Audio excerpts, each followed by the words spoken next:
When we look at retirement savings in the United States, the numbers reveal a severe imbalance. Women, on average, approach retirement with 30 to 40% less wealth than men, and the gap widens considerably when looking at race.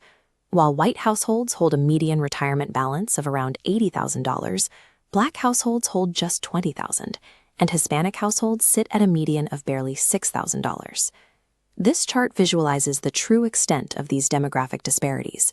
Notice the metric on the far right. 71% of Hispanic households have absolutely zero retirement savings. It is common to hear these deficits blamed on a lack of financial literacy or poor personal budgeting. Gaps of this magnitude are too large to be explained by individual habits alone. They point toward a structural design failure, a disconnect between the workforce and the tools meant to support it.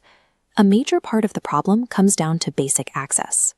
Black and Hispanic workers are heavily represented in food service and retail, and frequently work for small businesses that do not offer employer-sponsored retirement plans.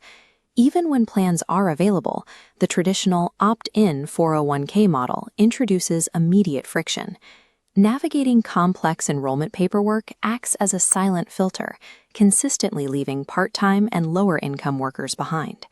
There is also a deeply rooted fear of the system itself. For employees living paycheck to paycheck, the threat of strict early withdrawal penalties makes locking away critical emergency cash a risk they cannot afford to take. Fixing these deeply embedded barriers required a federal-level intervention, which arrived in the form of the Secure 2.0 Act. To rebuild the system, the legislation first had to make offering a retirement plan financially viable for the smallest employers. Under the new rules, small businesses can now have 100% of their plan's startup costs covered by federal tax credits, up to $15,000 over 3 years. This flow diagram illustrates another key provision: multiple employer plans, or MEPs. Instead of each small business managing a separate, expensive 401k, unrelated employers can now pool their resources into a single central hub, sharing the administrative and fiduciary weight.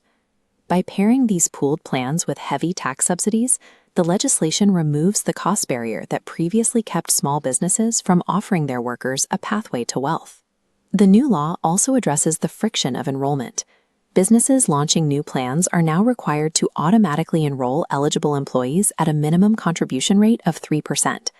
We can see exactly how effective this is by looking at a real-world case study from South Dakota state government. Prior to adopting an automatic enrollment policy for their supplemental retirement plan, fewer than 3% of newly hired public workers were participating. This line graph tracks what happened when the policy took effect. Participation experienced a near vertical spike, rocketing from below 3% to over 90%. The growth distributed evenly, converging at 90% across all age groups, incomes, and genders.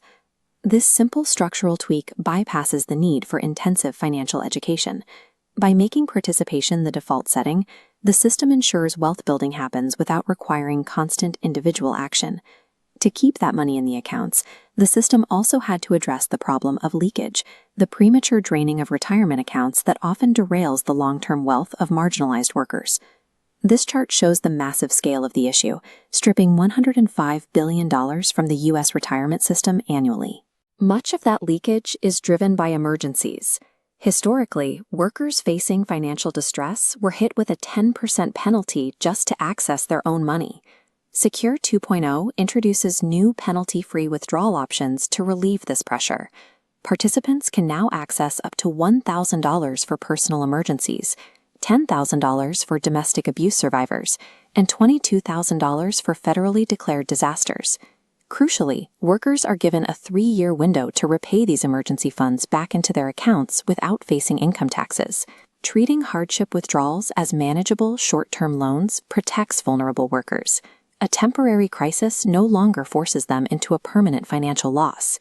By expanding access, enforcing automatic enrollment, and providing emergency liquidity, these policies systematically dismantled the friction and fear that once locked people out of the system.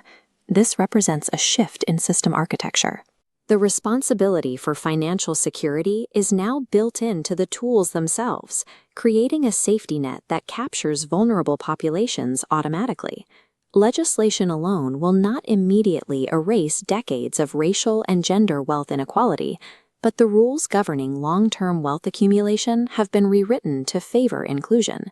By designing default rules that match the realities of a modern, fragmented workforce, millions of underrepresented workers are finally on an automatic path toward a dignified retirement.